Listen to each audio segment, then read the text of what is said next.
Through out ആർക്കും ഇല്ല ആർക്കും ത്രൂ ഔട്ട് എനിക്ക് തോന്നുന്നു ഇവർക്കൊക്കെ ഉള്ളൂ പോലും എനിക്ക് തോന്നുന്നു ശേഷമാണ് പിന്നെ നമ്മളെ പോലീസ് ഗാങ്ങിലുള്ള കുറച്ച് പേര് ഇങ്ങനെ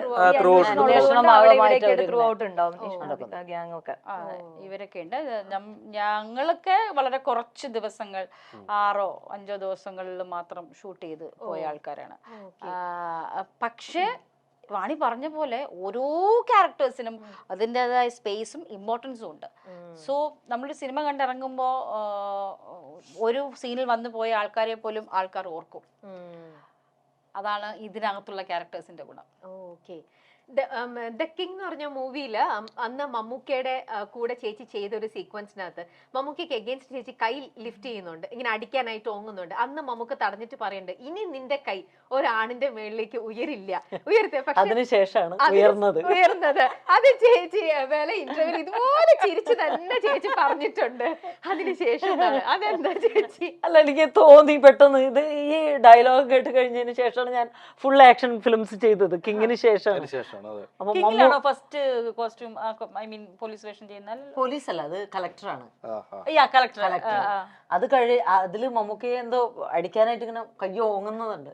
അപ്പൊ മമ്മൂക്ക പിടിച്ചിട്ട് പറയും, ഇനി നിന്റെ കൈ ഒരു ആണിന്റെ ഓങ്ങില്ല എന്ന് പറയും. അപ്പൊ പിന്നെ അത് കഴിഞ്ഞതിന് ശേഷം മറ്റേ ഡയലോഗ് വരെ നിങ്ങളോടല്ലേ സെൻസ് അല്ല ശരിയാ. കിങ്ങിലെ ഫസ്റ്റ് ഷോട്ട് എനിക്ക് ഓർമ്മയുണ്ട്, കാർ ഡ്രൈവ് ചെയ്ത് ഭയങ്കര രസമാണ്. അപ്പൊ അതിനുശേഷം അപ്പൊ മമ്മൂക്കയുടെ വാക്ക് വലിച്ചില്ല. അതിനുശേഷം ബാക്ക് ടു ബാക്ക് ആക്ഷനിലേക്ക് കടന്നു. ഓക്കെ, സുധീഷ് ചേട്ടാ നിങ്ങളിപ്പോ ഈ സിനിമയിലുണ്ട് അല്ലേ അങ്ങനത്തെ കൈയോങ്ങലും പരിപാടികളും എല്ലാത്തിലും ചെറുതായിട്ട്? ഓ ഓക്കെ. സുധീഷേട്ടൻ നമ്മള് നേരത്തെ സുധീഷേട്ടന്റെ ഇപ്പൊ നമ്മൾ നോക്കിക്കഴിഞ്ഞാൽ എല്ലാം ഈ ഒരു കുറെ തമാശ കലർന്ന വളരെ ലൈറ്റ് ആയിട്ടുള്ള ഒരുപാട് കഥാപാത്രങ്ങൾ ചെയ്തിട്ടുള്ള ഒരു ആളാണ്. പക്ഷെ ഇന്നിപ്പോ എനിക്ക് ഏറ്റവും ഇഷ്ടം ഒരാൾ മാത്രം. നമ്മുടെ M A Nishad first producer സിനിമയാണ് ഒരാൾ മാത്രം. അദ്ദേഹത്തിന്റെ ആദ്യത്തെ പ്രൊഡക്ഷൻ സിനിമയിലേക്ക് വരുന്നത് ഭയങ്കര ഇഷ്ടമുള്ള ഒരു ക്യാരക്ടർ. അതെ അതെ. അതിനുശേഷം ഇപ്പൊ സുധീഷേട്ടൻ ചെയ്യുന്ന ഓരോ അതിപ്പോ സുധീഷേട്ടനായിക്കോട്ടെ, ഇന്ദ്രൻ സേട്ടനായിക്കോട്ടെ, ജഗദീഷേട്ടനായിക്കോട്ടെ, ഇവരൊക്കെ നിങ്ങളെല്ലാരും തുടങ്ങുന്ന നിങ്ങളുടെ ആദ്യത്തെ സമയത്തൊക്കെ ഒരുപാട് തമാശകളും ലൈറ്റ് ആയിട്ടും നമ്മളെ ഒരുപാട് ചിരിപ്പിച്ചിട്ടുള്ള കഥാപാത്രങ്ങൾ നിറയെ ചെയ്തിട്ടുണ്ട്. ഈ പറയണ നിങ്ങൾ എല്ലാവരും ഇന്നിപ്പോ അച്ഛന്മാരെ ഇതിലും ഞാനൊരു കുട്ടീന്റെ അച്ഛനായിട്ടാണ്, അങ്ങനെയല്ല കുറച്ച് പ്രായമുള്ള ഒരു കുട്ടീന്റെ അച്ഛനായിട്ട് അഭിനയിക്കുന്നത്. അപ്പൊ അങ്ങനെയുള്ള വേഷങ്ങളാണ് കൂടുതൽ. പക്ഷെ അതിന്റെ അകത്തും ഈ പറഞ്ഞ പോലെ ഹ്യൂമർ കലർന്ന വേഷങ്ങൾ ഇപ്പം കിട്ടുന്നുണ്ട്. ഇപ്പൊ തുടങ്ങി ഒരു പടം ഒരു ത്രൂ ഔട്ട് ഹ്യൂമറുള്ള ഒരു സിനിമയാണ്. അപ്പൊ അങ്ങനെ ചെയ്യാനും വില്ലിംഗ് ആണ്, അല്ലാതെ സീരിയസ് ടൈപ്പ് മാത്രം ഇമോഷണൽ ടൈപ്പ് ആർട്ടിസ്റ്റ് എന്ന് പറയുമ്പോൾ എല്ലാം ചെയ്യണമല്ലോ. ഓക്കെ. അല്ല ഇപ്പൊ ഈ പറഞ്ഞ പോലെ നമ്മുടെ സിറ്റുവേഷണൽ ഹ്യൂമർ ആണല്ലോ കൂടുതലുള്ളത്. അതെ, അങ്ങനെ നമ്മൾ ചിരിപ്പിക്കാൻ വേണ്ടിയിട്ടുള്ള ഒരു കാര്യങ്ങൾ സീനിൽ തന്നെ അത് ഉണ്ടാവും. ഓൾറെഡി നമ്മൾ ക്യാരക്ടറായിട്ട് മാറിയാൽ മതി. സിറ്റുവേഷൻ അനുസരിച്ച് ജനം ചിരിക്കുന്നുള്ളതാണ് എനിക്ക് തോന്നുന്നത് ഇപ്പോഴത്തെ. അതെ അതെ. മഞ്ജു ചേച്ചി മോളുടെ കൂടെ സൈമ അവാർഡ്സിന് പോയ ഫോട്ടോസ് ഒക്കെ കണ്ടിരുന്നു, അത് നന്നായിട്ടുണ്ടായിരുന്നു. ഇപ്പൊ മക്കള് വലുതാവുമ്പോ നമ്മളോടൊപ്പം തന്നെ നിൽക്കുമ്പോ നമുക്കൊരു വല്ലാത്തൊരു കോൺഫിഡൻസ് ആണ്, നമുക്കൊരു വല്ലാത്തൊരു അത് പറഞ്ഞറിയാൻ പറ്റില്ല. You should go through it. നമുക്കൊരു നല്ലൊരു കമ്പാനിയനാണ്. എക്സാക്ട്ലി, ശരിക്കും ആ ഒരു ഫീൽ എന്ന് പറയുന്നത് അത് ഒരു ബ്യൂട്ടിഫുൾ ആയിട്ടുള്ള ഒരു ഫീൽ തന്നെയാണ് അല്ലേ ചേച്ചി? ഒരു ഫ്രണ്ട്സ് പോലെയാണ് ഞാൻ മോളും, വളരെ അടുത്ത സുഹൃത്തുക്കൾ. അതുകൊണ്ട് തന്നെ അവളുടെ എന്ത് കാര്യങ്ങളും ഓപ്പൺ ആയിട്ട് പറയാനും പണ്ടും അതെ ഇപ്പോഴും അതെ ഞാൻ ത്രൂ ആണ് അവളുടെ കാര്യങ്ങൾ അച്ഛനിലേക്ക് എത്തിക്കുക. എന്തെങ്കിലും ഉണ്ടെങ്കിൽ പോലും ഒരു നിസ്സാരമാണെങ്കിൽ പോലും അമ്മ ഒന്ന് പറയൂ എന്ന് ചോദിച്ചിട്ട് അത് ഇപ്പോഴും അങ്ങനെ തന്നെയാണ്. ഞാനായിട്ടാണ് വളരെ ഫ്രണ്ട്ലി ഒരു ഇത്. ഞാനും തിരിച്ചങ്ങനെ തന്നെ. ഇപ്പൊ മോള് വലുതായി പഠിക്കുന്ന സ്റ്റൈലിംഗ് ഒക്കെ ആയതുകൊണ്ട് തന്നെ ഒരു ഡ്രസ് ഇട്ട് കോസ്റ്റ്യൂം ഇട്ടാലോ ഒരു ഓർണമെന്റ് ഇട്ടാലോ ഒക്കെ അവള് ഡിസൈൻ ചെയ്ത് തരും. പിന്നെ ഞാൻ ഇന്നലെ തന്നെ ഇടുമ്പോ എടാ ഈ സാരിക്ക് ഞാൻ ഈ കമ്മലിടട്ടെ അങ്ങനെയൊക്കെ ചോദിക്കുകയും അവള് തിരിച്ച ഫോട്ടോ ഒക്കെ എടുക്കും, ഞാൻ ഇതിൽ ഏത് കമ്മലിടണം എന്നൊക്കെ പറഞ്ഞ് പെട്ടെന്ന് അവൾ അതിന് ഉത്തരം തരും ഒക്കെ ചെയ്യും. അപ്പം അതൊരു പറയാൻ പറ്റില്ല. അതുപോലെ തന്നെ മകള് വന്നിട്ട് ഇപ്പൊ പോളണ്ടിലാണ് പഠിക്കുന്നത്. അപ്പൊ അവിടുത്തെ ടൈമിംഗ് വ്യത്യാസം ഉണ്ടല്ലോ. അപ്പൊ ഞാൻ എപ്പോഴെങ്കിലും ഫോൺ ചെയ്യുമ്പോ പഠിക്കാമ്മ എന്ന് പറയും. അത് കഴിഞ്ഞിട്ട് ഞാൻ അങ്ങനെ കിടന്നുറങ്ങും. ഉറങ്ങി പെട്ടെന്നൊരു ഞെട്ടിയിട്ട് എന്തോ ഉണ്ടല്ലോ, ആ മോളെ വിളിച്ചിട്ടില്ല. അങ്ങനെ എനിക്ക് വിളിച്ച് സമാധാനമായിട്ട് സംസാരിച്ചതിന് ശേഷമേ ഉറങ്ങാൻ പറ്റുള്ളൂ. അങ്ങനെയാണ് ടൈമിംഗ് വ്യത്യാസം. ഇത് എനിക്കും സംഭവിച്ചിട്ടുണ്ട്. അതായത് നെഞ്ചിനകത്തൊരു ഇതാണ്, എന്തോ നമ്മൾ മിസ് ചെയ്തു. ഇന്നത്തെ ദിവസം നമ്മൾ എന്തോ മിസ് ചെയ്തിട്ടുണ്ട്. ചാടി എഴുന്നേറ്റിട്ടൊക്കെ വിളിച്ച അവസരങ്ങൾ ഉണ്ടായിട്ടുണ്ട്. അതുപോലെ തിരിച്ച് വിളിക്കുന്ന ടൈമിംഗ് ഭയങ്കര ഇതാ. ഒരു 4-5 മണിക്കൂർ ഡിഫറൻസ് ഉണ്ട്. ഞാൻ ഇവിടെ ഒരു 2 മണി 3 മണിക്ക് നല്ല ഉറക്കം വരുമ്പോൾ ഇവിടെ 10, 10, 11 മണി ആവുള്ളൂ. അപ്പം വിളിക്കും, ഹലോ അമ്മ, ഹലോ അമ്മ, അതെ ഞാൻ പറഞ്ഞ മോളെ വിശേഷം പറയാൻ വിളിക്കുന്ന സമയമാണോടി, ഇവിടെ 3 മണി. എനിക്കിപ്പോഴാ സമയം കിട്ടിയ. അമ്മയാകുമ്പോഴത്തേക്കും മക്കളുടെ സമയം നോക്കാൻ പാടില്ല, എപ്പോഴും നിൽക്കണം എന്നുള്ളത്. ഓക്കെ, സ്വാസിക, ഇപ്പൊ നിങ്ങൾ ഒരു സമയത്ത് ഇപ്പൊ നിങ്ങൾ എല്ലാവരും എല്ലാവരോടും കൂടെ ഉള്ളൊരു ഇതാണ്, ഒരേ സമയത്ത് പല പല ക്യാരക്ടേഴ്സ് അല്ല ഒരേ സമയത്ത് പല പല സിനിമകളിൽ ചെയ്യുമ്പോൾ നിങ്ങൾ ഫേസ് ചെയ്യുന്ന ഒരു ഇന്നലെ ഇപ്പം സ്വാസികയുടെ തന്നെ ഇന്നിപ്പോ ഒരു വില്ലേജ് ഗേൾ ആയിട്ട് അഭിനയിച്ചു, ഇന്നിപ്പോ വന്നപ്പോ ഒരു police officer. At A time പല പല സിനിമകളിൽ അല്ലെ പല പല സാധനങ്ങൾ ചെയ്യുമ്പോൾ ഓരോ ദിവസം ഓരോരോ കഥാപാത്രങ്ങളിലൂടെ നിങ്ങൾ സ്വിച്ച് ചെയ്തുകൊണ്ടിരിക്കുകയാണ്. അപ്പൊ നിങ്ങൾ എല്ലാവരും അതിനെ അതെങ്ങനെ ബാലൻസ് ചെയ്യണത്? ഒരു ആർട്ടിസ്റ്റിന് കിട്ടുന്ന ഒരു ചാലഞ്ച് തന്നെയാണ് അത്. ശരിക്കും പറഞ്ഞാൽ ഓരോ ക്യാരക്ടറുകൾ ഓരോ സിനിമയിൽ നിന്ന് സിനിമയിലേക്ക് പോകുമ്പോൾ ഓരോരോ ഡിഫറെന്റ് ക്യാരക്ടറുകൾ ചെയ്യാന്ന് പറഞ്ഞാൽ ഒരു സന്തോഷമാണ്. ഇപ്പൊ ലബർ ബന്ദില് അഭിനയിച്ചപ്പോ ആ ഒരു വില്ലേജ് ക്യാരക്ടറും പിന്നെ ഇതെന്ന് പറയുമ്പോൾ ഒരു സന്തോഷമാണ് ചെയ്ത് 2 ഡിഫറെന്റ് ക്യാരക്ടറുകൾ. അത് ഒരു ആർട്ടിസ്റ്റിന്റെ ചാലഞ്ച് തന്നെയാണ് അത്. അല്ല അത് ഇങ്ങനെ അല്ല, അത് നമ്മൾ അതും ഈ പറഞ്ഞ പോലെ ബാലൻസ് ചെയ്യാന്ന് പറഞ്ഞു കഴിഞ്ഞാൽ അതും ഒരു ഡയറക്ടറിന്റെയും ഒക്കെ ഒരു അവരുടെ ഹെൽപ്പും കൂടി ഉണ്ടെങ്കിൽ അത് കുറച്ചും കൂടി ഈസിയാണ്. നമ്മള് എല്ലാ സിനിമയുടെ ഇപ്പൊ കുറച്ച് മുന്നേ സ്ക്രിപ്റ്റും കാര്യങ്ങളൊക്കെ പറഞ്ഞു തന്നിട്ട് നമ്മൾ അവിടെ ലൊക്കേഷനിൽ ചെല്ലുമ്പോൾ എങ്ങനെയാണോ ആ ഡയറക്ടർ നമ്മൾ മോൾഡ് ചെയ്യുന്നത് അത് കുറച്ച് ഹെൽപ്ഫുൾ ആയിരിക്കും. പിന്നെ സീനിയർ ആർട്ടിസ്റ്റുകൾക്ക് അത് വേറെ രീതിയിൽ അവര് തന്നെ കോസ്റ്റ്യൂം കിട്ടി കഴിയുമ്പോഴേക്കും നമുക്ക് ഏകദേശം നമ്മൾ അതിലേക്ക് മാറും. അതെ. എന്നാൽ ആ ഒരു ക്യാരക്ടറായി നമ്മൾ ഇന്നലെ വരെ ഒരു ക്യാരക്ടറിൽ നിൽക്കുകയാണ്. പെട്ടെന്ന് അതിന്റെ ഒരു അതായത് പകുതി നമ്മൾ ആ കോസ്റ്റ്യൂമിൽ തന്നെ വന്നു കഴിഞ്ഞാൽ നമുക്ക് പകുതി അഭിനയിച്ചാൽ മതി.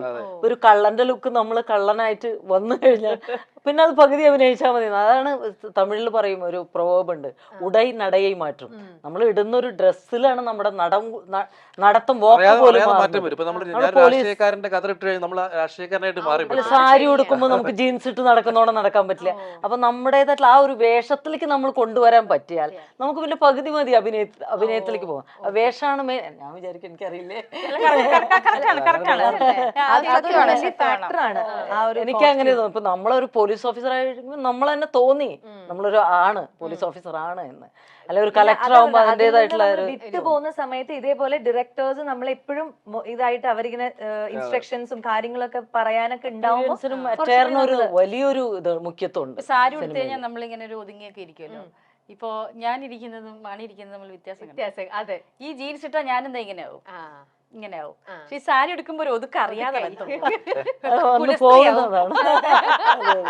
ആ ഡ്രസ്സിലാണ് അതിന്റെ ഒരു മേക്ക് ഓവറിലാണ്. അപ്പൊ അങ്ങനെയാണ് ഒരു സംശയം, ഒരേ ഡ്രസ്സുള്ള വേഷങ്ങളാണ് രണ്ടും വില്ലേജ് ക്യാരക്ടർ ആണെങ്കിലും.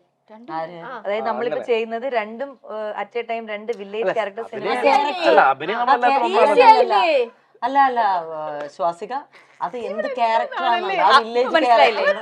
ഞാൻ പറഞ്ഞത് മനസ്സിലായി. ആ വില്ലേജ് ക്യാരക്ടർ രണ്ടും ഡിഫറെന്റ് ആയിരിക്കുമല്ലോ. നമ്മള് രണ്ടും ഒരേപോലത്തെ ക്യാരക്ടർ ആയിരിക്കും. അഭിനയല്ല.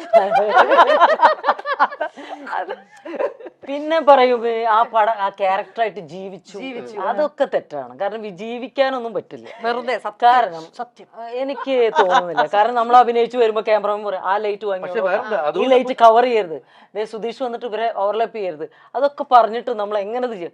മാക്സിമം നമ്മൾ ജീവിച്ചു എന്ന് ധരിപ്പിക്കുക ജനങ്ങളെ. അതാണ് അഭിനയം കൊണ്ട് ജീവിക്കാം. എനിക്ക് തോന്നുന്നില്ല ജീവിച്ചു കരഞ്ഞങ്ങ് തീർത്തു, വെറുതെ അതൊക്കെ വെറുതെയാണ് എനിക്ക് തോന്നുന്നു. ഈ പാറുവിന്റെ കാര്യം പറഞ്ഞ പോലെയാണ്. അവള് പറഞ്ഞില്ലേ മറ്റേ എന്താ ചെയ്യാത്ത, please do it, cut it. ചേച്ചി പിന്നെ അത്രേ ഉള്ളൂ. ആക്ടിങ് ഈസ് ആക്ടിങ് അല്ലേ, അതിന്റെ അപ്പുറത്തേക്കൊന്നും ഇല്ല. എനിക്ക് പേഴ്സണലി ഞാനും അങ്ങനെ തന്നെയാണ്. ഓക്കെ. ചേച്ചി തന്നെ ഇപ്പൊ മാണി ചേച്ചി ഇപ്പൊ ഇതുപോലത്തെ ഈ ഒരു ആക്ഷൻ പാക്ഡ് മൂവീസ് ഒരുപാട് ചെയ്തിട്ടുണ്ട്. ഞാൻ കേട്ടിടത്തോളം ചേച്ചി ചെയ്തിരിക്കുന്ന നമ്മുടെ മലയാളം ഇൻഡസ്ട്രിയിലെ ഏറ്റവും കൂടുതൽ ഇതുപോലത്തെ സിനിമകൾ ചെയ്ത് പരിക്കുകൾ പറ്റിയിരിക്കുന്നത് മാണി ചേച്ചിക്കാണ്. ഒരുപാട് ഇഞ്ചുറീസ് വന്നിട്ടുണ്ട്. കാരണം ചെയ്തിരിക്കുന്ന കുറെ ഇതുപോലത്തെ ത്രില്ലർ മൂവീസ്, ആക്ഷൻ മൂവീസ് ചെയ്തിട്ടുള്ളതുകൊണ്ട് ചേച്ചി ഇപ്പൊ ഏറ്റവും കൂടുതൽ പരിക്ക് വന്നത് ഏത് ഇതാന്ന് ചേച്ചിക്ക് ഓർമ്മയുണ്ടോ? പരിക്ക് എന്ന് പറഞ്ഞാൽ എനിക്ക് ഡാൻസിലും വന്നിട്ടുണ്ട്. ഇപ്പൊ തെലുങ്ക് മൂവീസ് ഒക്കെ ചെയ്യുമ്പോൾ എനിക്ക് ഷോൾഡർ ഡിസ്ലൊക്കേറ്റ് ആവും. അപ്പൊ ഡാൻസ് ചെയ്യണമെന്നില്ല, ഇപ്പൊ ഇങ്ങനെ ഇരുന്നിട്ട് ഞാൻ ഇവിടെ നിന്ന് ഒരു ഫോണ് വരുന്നത് ഇങ്ങനെ എടുത്താൽ മതി, അപ്പൊ തെറ്റും. ഇപ്പൊ ഇല്ല, അപ്പൊ അങ്ങനെയായിരുന്നു എനിക്ക്. അപ്പൊ അത് ഇങ്ങനെ നേരെയാക്കും, ഞാൻ തന്നെ ചെയ്യും. പക്ഷെ ഹിറ്റ്ലറിൽ വന്നിട്ട് പറ്റിയില്ല. എന്നിട്ട് ഇവരൊക്കെ കൂടി എന്നെ കൊണ്ടുപോയി, മമ്മൂക്കും എല്ലാവരും കൂടി കൊണ്ടുപോയി. അപ്പൊ അപ്പോഴാണ് ഭയങ്കര പെയിനാണ്. അപ്പോഴാണ് മറ്റേ ലാൽ സാറുണ്ടല്ലോ അതില്, അപ്പോ പുള്ളി എന്നെ എടുത്ത് വണ്ടിയിൽ കൊണ്ടുപോ പറയാ, നല്ല വെയിറ്റ് ആണല്ലോ, മുടിഞ്ഞ വെയിറ്റ് ആണല്ലോ, നല്ല തറവാട്ടി പറഞ്ഞു. അപ്പൊ അതിന്റെ ഇടയിലും ഒരു ഹ്യൂമറാണ്. ഞാൻ വേദന എടുത്ത് പൊളയാണ് കിടന്ന്, അതിന്റെ ഇടയിലും ഹ്യൂമറായിരുന്നു സിദ്ദിഖ് സാറിന്റെ സെറ്റ്. അല്ല, ഞാൻ ഇത് തന്നെ ആലോചിച്ചു. അപ്പൊ ഞാൻ ചേച്ചി പറയണതിന് അത് വിഷ്വലൈസ് ചെയ്തു. ചേച്ചി അവിടെ പറയുമ്പോഴാണ് ഇവരുടെ കോമഡി. അങ്ങനെ പറയും. അതുണ്ട്. പിന്നെ 2-3 പ്രാവശ്യമൊക്കെ കുതിരപ്പുറത്തൊന്ന് വീണിട്ടുണ്ട് ഹോഴ്സ് റൈഡിങ്ങിന്. പിന്നെ ഒരു പ്രാവശ്യം ഒരു തമിഴ് പടത്തിന് ഒരു 4-5 ക്യാമറ വെച്ചിട്ട് ഒരു ഷോട്ടായിരുന്നു. അപ്പോൾ ഞാൻ മേലെ നിൽക്കുന്ന ഒരു സെറ്റ് പോലെ ഇട്ടിരിക്കുകയാണ്. അതിൽ 2 ഫൈറ്റേഴ്സ് ഉണ്ട് കൂടെ. അപ്പോൾ ഒരുത്തനടിച്ച് അവൻ്റെ ഷർട്ട് പിടിക്കണം, എന്നെയും ഈ കൈ കൊണ്ട് അടിച്ച് പിടിച്ചിട്ട് 2 പേരുമായിട്ട് ഞാൻ ഈ സെറ്റിൽ നിന്ന് ജമ്പ് ചെയ്യണം താഴേക്ക്. ഒരു 25 ഫീറ്റ് ഒക്കെ ഉണ്ട്. അവിടെ ചെല്ലുമ്പോൾ അപ്പൊ ഞാൻ എന്നോട് ഫൈറ്റ് മാസ്റ്റർ പറഞ്ഞു, ചാടുമ്പോൾ ഇങ്ങനെ കാലൊന്നും ഇങ്ങനെ നീട്ടി കൊടുത്താൽ മതി, അപ്പൊ ഇങ്ങനെ വീണോളും എന്ന് പറഞ്ഞു. അപ്പൊ അത്രയും ട്രാവൽ ഉണ്ട്. അപ്പൊ ഇവരെ 2 പേരും പിടിച്ച്, പിന്നൊരു സംഭവം എന്ന് വെച്ചാൽ ഞങ്ങള് ചാടിയ ആ ഇടം ഉണ്ടല്ലോ, അവിടെ അത് ബ്ലാസ്റ്റും ബെസ്റ്റ് ഷോട്ടാണ്. ബെസ്റ്റ് ഷോട്ടാണ്. ഞാൻ ആലോചിച്ചിട്ട് എനിക്ക് ചിരി വന്നു പോകും. അത് കഴിഞ്ഞ് ഞാൻ പോയി വീണിട്ടപ്പോ എല്ലാവരും ഭയങ്കര കയ്യടി, സൂപ്പറായിരുന്നു. എൻ്റെ കൈ പോയി താഴെ അടിച്ചു, അത് വേദന, അതൊരു എപ്പിസോഡ് വേറെ. അപ്പോ ആരോ വന്ന് പറഞ്ഞു, അതിൽ ഒരു ക്യാമറ വർക്ക് ചെയ്ത് എന്ന് പറഞ്ഞു എൻ്റെ അടുത്ത്. എനിക്ക് ആകതായി. അപ്പൊ ഞാൻ പറഞ്ഞു, അപ്പൊ ഓക്കെ, റീടേക്ക് പോവാം, നമുക്ക് വേറെ ഇതൊക്കെ വെച്ചിട്ട് റീടേക്ക് പോവാം. അപ്പൊ ആ പ്രൊഡ്യൂസർ വന്നിട്ട് പറഞ്ഞു, ഈ റീടേക്കിന് ഒരു പ്രശ്നമുണ്ട്. കാരണം അപ്പോഴാണ് എല്ലാവർക്കും ഭയങ്കരമായിട്ടുള്ള പ്രശ്നങ്ങൾ ഉണ്ടായേക്കുന്നത്. ഒരു ടേക്ക് ഓക്കെ എന്ന് പറഞ്ഞിട്ട് പിന്നെ റീടേക്ക് എടുക്കുമ്പോൾ നമുക്ക് ഈ 4 ക്യാമറ ഷോട്ട് മതി എന്ന് പ്രൊഡ്യൂസർ വന്ന് പറഞ്ഞിട്ടാണ് അത് പിന്നെ ഇല്ലാതെയായത്. അങ്ങനെ ഒരു സംഭവം. ഇങ്ങനെ ഓരോ ഇഞ്ചുറീസ് വരുമ്പോ പിന്നെയും ഈ ഒരു ടൈപ്പ് മൂവി ചെയ്യുമ്പോൾ ചേച്ചിക്ക് ഒരു ഫിയർ പരിചയമായി പോയി. ഇഞ്ചുറി